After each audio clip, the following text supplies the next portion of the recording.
नमस्कार दोस्तों, मैं डॉक्टर कुलदीप कुमार केकेसर उपस्थित हूँ आप सभी के सामने एक नई जानकारी के साथ, एक नए बिंदु के साथ, एक नई कड़ी के साथ।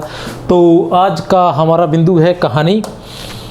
तो कहानी से संबंधित मैं कुछ महत्वपूर्ण जानकारी लेकर उपस्थित हुआ हूँ आप सभी के सामने। तो हम बात करते हैं प्रथम कहानी व कहानीकार, अति महत्वपूर्ण जानकारी। प्रथम कहानी व कहानीकार कहने से तात्पर्य इस बिंदु की तरफ आप जब बिल्कुल ध्यान मत दीजिए। और मुख्य बात यह है कि कहानी से संबंधित कुछ महत्वपूर्ण जानकारी जो बड़ी ही आसान है, एक बार भी अगर हम उसको पढ़ लें तो वो हमें याद रह जाती है, या अगर हम एक बार भी सुन लें तो वो हमें याद रह जाती है। तो ऐसे कुछ जानकारी मैं आपके सामने लेकर उपस्थित हुआ हूँ। अब देखते हैं कौन कौन सी जानकारी है। बड़ी ही आसान होगी, आप आराम से वीडियो देख सकते हो। अब सबसे पहले ये है कि प्रथम कहानी किस रचनाकार की कौन सी कहानी या प्रथम कहानी कौन सी थी। तो सबसे पहले आते हैं हम चतुरसेन शास्त्री। चतुरसेन शास्त्री की जो प्रथम कहानी है वो है गृहलक्ष्मी। चतुरसेन शास्त्री की प्रथम कहानी कौन सी मानी जाती है? गृहलक्ष्मी मानी जाती है।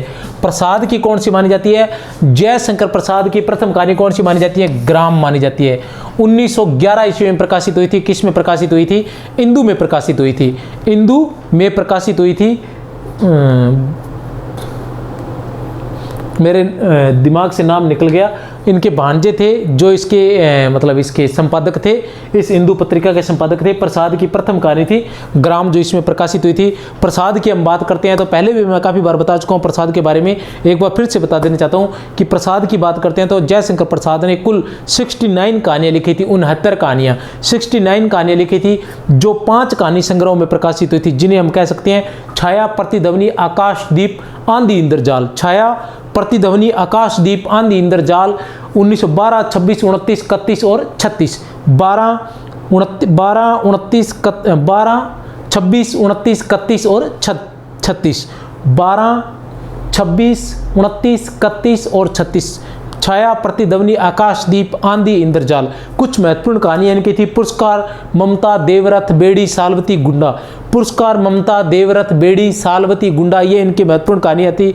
सालवती जो है इनकी अंतिम कहानी मानी जाती है। सालवती जो है इनकी अंतिम कहानी मानी जाती है। जनेंद्र की बात करें, प्रसाद जो थे वो ऐतिहासिक कहानीकार माने जाते थे। ऐतिहासिक जो वातावरण रहता था उनकी कहानियों में अधिक रहता था। जनेंद्र की बात करें, जनेंद्र की प्रथम कहानी जो है वो खेल मानी जाती है। 1928 ईस्वी में आई थी वो, और ये 1928 की बजाय 1920 भी हो सकता है, थोड़ा बहुत मुझे कन्फ्यूजिंग है। जनेंद्र खेल 1928 ईस्वी, तो आप याद रख सकते हो इस चीज़ को, जो बनारसी दास चतुर्वेदी के विशाल भारत में प्रकाशित हुई थी। जनेंद्र की खेल, जो बाल मनोविज्ञान के जनक भी कहे जाते हैं, बाल मनोविज्ञान से संबंधित उनकी कहानियाँ थी। और वैसे मनोविश्लेषणवादी कहानीकार भी थे। मनोविश्लेषणवादी कहानीकार की बात करते हैं तो 3 कहानीकार हमारे पास आते हैं, अज्ञे, इलाचंद्र जोशी और जनेंद्र। और बाल मनोविज्ञान की बात करते हैं तो हमारे पास आते हैं जनेंद्र। चलो चलते हैं आगे इनके बारे में। और ये सिर्फ प्रथम कहानियों के बारे में बता रहा हूँ। प्रेमचंद, प्रेमचंद की हम बात करें तो प्रेमचंद जी की प्रथम कहानी आती है संसार का अनमोल रतन। कौन सी आती है? संसार का अनमोल रतन। 1907 ईस्वी में। 1907 ईस्वी में किस भाषा में थी ये? उर्दू में थी। किस में थी? उर्दू में थी। और किस नाम से लिखा गया था इसे? नवाब राय के नाम से लिखा गया था। प्रेमचंद जी पहले उर्दू में लिखा करते थे, नवाब राय के नाम से उर्दू में लिखा करते थे। लेकिन जब इनका संसार का अनमोल रत्न को जब्त कर लिया गया था, संसार का अनमोल रत्न जो कहानी थी वो किस में प्रकाशित हुई थी? वो इनके प्रथम कहानी संग्रह सोजे वतन, जो 1907 ईस्वी में प्रकाशित हुआ था, सोजे वतन में प्रकाशित हुई थी। और 1912 ईस्वी में इनके कहानी संग्रह सोजे वतन को जो है अंग्रेज सरकार द्वारा जब्त कर लिया गया था, और उन्हें कहानियां लिखने के लिए प्रतिबंध कर दिया गया था कि अगर आप फिर से कहानी लिखोगे, इस प्रकार की रचनाएं लिखोगे तो आपको जेल में डाल दिया जाएगा। इसलिए इनको दया नारायण निगम ने प्रेमचंद नाम से हिंदी में लिखने के लिए आमंत्रित किया था। दया नारायण निगम ने प्रेमचंद नाम से लिखने के लिए इनको आमंत्रित किया था। किन्होंने किया था? दया नारायण निगम ने। किसको? नवाब राय को प्रेमचंद नाम से। तब ये प्रेमचंद नाम से हिंदी में लिखने लगे थे। हिंदी में इनकी पंच परमेश्वर मानी जाती है 1916 ईस्वी। पंच परमेश्वर है 1916 ईस्वी मानी जाती है। और इसके अलावा इनकी सोत को भी कुछ लोग प्रथम कहानी मानते हैं। हिंदी की प्रथम कहानी जो प्रेमचंद नाम से लिखी गई थी। वैसे पंच परमेश्वर है 1916, और जहाँ तक मेरा विश्वास है डॉक्टर नगेंद्र ने इसी को माना है। ठीक है, चलो चलते हैं इला चंद्र जोशी। इला चंद्र जोशी की प्रथम कहानी है सजनवा। सजनवा जो हिंदी गल्पमाला में 1919 ईस्वी में प्रकाशित हुई थी। इला चंद्र जोशी की प्रथम कहानी है सजनवा। इला चंद्र जोशी की जो हिंदी गल्पमाला में 1919 ईस्वी में प्रकाशित हुई थी। यशपाल प्रगतिवादी कहानीकार, इससे संबंधित मैं पहले वीडियो बना चुका हूं, आपने देखा भी होगा। प्रगतिवादी कहानीकार यशपाल। यशपाल की प्रथम कहानी थी मकरील, जो 1934 ईस्वी में प्रकाशित हुई थी। यशपाल की प्रथम कहानी कौन सी थी? मकरील। निर्मल वर्मा की प्रथम कहानी कौन सी थी? परिंदे। नई कहानी। निर्मल वर्मा की प्रथम कहानी कौन सी थी? परिंदे। चंद्रधर शर्मा गुलेरी की प्रथम कहानी कौन थी? सुखमय जीवन 1911 ईस्वी में। सुखमय जीवन 1911 ईस्वी में। चंद्रधर शर्मा गुलेरी की 3 कहानियां थी। सुखमय जीवन, बुद्धू को कांटा और उसने कहा था। सुखमय जीवन, बुद्धू का कांटा और उसने कहा था। और इनका एक निबंध संग्रह था, वो बड़ा ही प्रसिद्ध था, मोरेसी मोही कुठाव। मोरेसी मोही कुठाव ऐसा कुछ था। जयपुर के रहने वाले थे चंद्रधर शर्मा गुलेरी। वैसे इनका जो पीछे का गांव था वो गुलेरी था, इसलिए इनके नाम क्या कि गुलेरी लगने लग गया था। प्रमुख कहानी आंदोलन। प्रमुख कहानी आंदोलन की बात करें तो अभी हम पढ़ेंगे कि कौन कौन से रचनाकार किस कहानी आंदोलन से जुड़े हुए थे। बहुत से कहानी आंदोलन थे। कहानी आंदोलन की बात करें तो सबसे पहले आता है कहानी आंदोलन। कहानी आंदोलन की बात करें तो कहानी आंदोलन के कौन कौन से कहानीकार थे?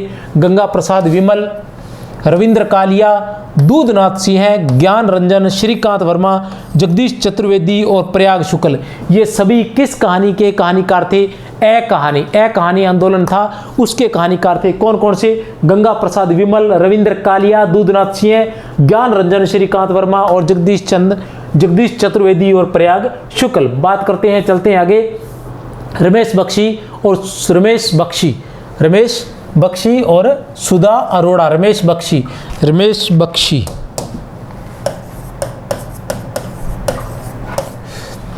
सक्रिय कहानी आंदोलन। सक्रिय कहानी आंदोलन के कहानीकार। सक्रिय कहानी आंदोलन के कहानीकार की बात करें तो राकेश वत्स, चित्रा मुदगल, रमेश बत्रा, राकेश वत्स, चित्रा मुदगल, रमेश बत्रा, धीरेन्द्र अस्थाना। ये थे सक्रिय कहानी आंदोलन। याद रख लेना, सक्रिय कहानी आंदोलन के कहानीकार कौन कौन से थे? राकेश वत्स, चित्रा मुदगल, रमेश बत्रा, धीरेन्द्र अस्थाना। चित्रा मुदगल किस कहानी के कहानीकार थी? सक्रिय कहानी आंदोलन। सक्रिय कहानी। फिर आता है नई कहानी आंदोलन। नई कहानी आंदोलन निर्मल वर्मा। क्या है? निर्मल वर्मा, मोहन राकेश, राजेंद्र यादव, कमलेश्वर, अमरकांत, ज्ञान रंजन, धर्मवीर भारती। बहुत ही महत्वपूर्ण है, याद रख लेना। नई कहानी आंदोलन। नई कहानी आंदोलन के कहानीकार कौन कौन से थे? निर्मल वर्मा, मोहन राकेश, राजेंद्र यादव। निर्मल वर्मा, मोहन राकेश, राजेंद्र यादव, अमरकांत और धर्मवीर भारती और ज्ञान रंजन, कमलेश्वर। निर्मल वर्मा, मोहन राकेश, राजेंद्र यादव, कमलेश्वर, अमरकांत, ज्ञान रंजन, धर्मवीर भारती। तो प्यारे बच्चों, इसी तरह से जो जानकारी है हिंदी साहित्य से संबंधित संपूर्ण जानकारी आपको उपलब्ध करवा दी जाएगी। कुछ विस्तार से, कुछ ट्रिक से, कुछ प्रश्नों के माध्यम से, कुछ व्याख्या के माध्यम से संपूर्ण जानकारी पूरी तरह से निःशुल्क आपको यही मिलेगी। और लगातार एक के बाद एक क्लासें, पहले तो दिन में एक क्लास लगती थी। शेखर जोशी, मार्कंडेय और शिव प्रसाद सिंह, ये भी है किसमें? नई कहानी आंदोलन में। शेखर जोशी, मार्कंडेय, ये नई कहानी आंदोलन में भी आते हैं। और उसके अलावा इनको प्रवृत्ति के आधार पर माना जाए, प्रवृत्ति के आधार पर हम बांटते हैं तो मार्कंडेय और शिव प्रसाद सिंह ग्रामीण अंचल के कहानीकार भी माने जाते हैं। ग्रामीण अंचल के कहानीकार भी मानी जाते हैं। सचेतन कहानी।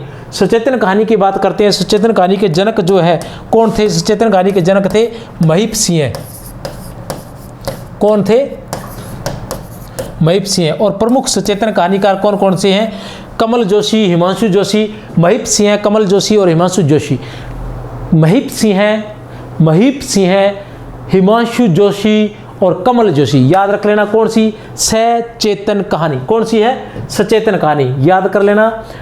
कहानी अति महत्वपूर्ण तथ्य। कहानी से संबंधित कुछ अति महत्वपूर्ण तथ्य है। लघु कलेवर और प्रभाव की तीव्रता के कारण कहानी आधुनिक साहित्य की समस्त विधाओं में सर्वाधिक लोकप्रिय विधा है। कोई समस्या नहीं है। प्रेमचंद जी ने कहा था कि गल्प, वो कहानी को गल्प कहते थे। गल्प एक ऐसी रचना है जिसमें जीवन के किसी एक अंग या किसी एक मनोभाव को प्रदर्शित करना ही लेखक का उद्देश्य होता है। इसके बारे में मैं जो कहानी से संबंधित टेस्ट है उसमें भी बता चुका हूं। आगे कहते हैं कि कहानी एक सूक्ष्मदर्शी यंत्र है जिसमें नीचे मानवीय अस्तित्व के दृश्य खुलते हैं, जिसके नीचे मानवीय अस्तित्व के दृश्य खुलते हैं, सूक्ष्मदर्शी यंत्र है।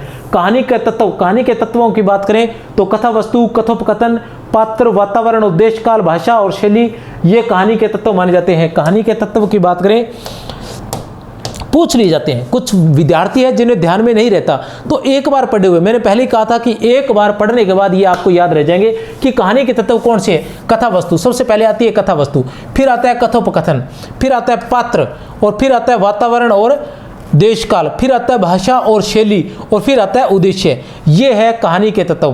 पात्र से तात्पर्य चरित्र चित्रण भी हो सकता है, पात्र में चरित्र चित्रण भी हम ले सकते हैं। वातावरण, उस समय का वातावरण, और देश काल, उस समय की स्थिति कैसी है, लिखने की भाषा कैसी है और शैली कैसी है। कहानी के अंग की बात करें तो कहानी के 5 अंग माने जाते हैं प्रमुख रूप से। अलग अलग साहित्यकारों ने, अलग अलग रचनाकारों ने, अलग अलग विद्वानों ने अलग अलग माने हैं, लेकिन फिर भी प्रमुख रूप से शीर्षक सबसे पहले महत्वपूर्ण शीर्षक रहता है, फिर उसका प्रारंभ, फिर मुख्य अंश, फिर चरमोत्कर्ष और फिर अंत। ये जो है प्रमुख अंग रहते हैं कहानी के 5 अंग। शीर्षक, प्रारंभ, प्रमुख अंश, शीर्षक, प्रारंभ, प्रमुख अंश और चरमोत्कर्ष, और उसके बाद रहता है अंत।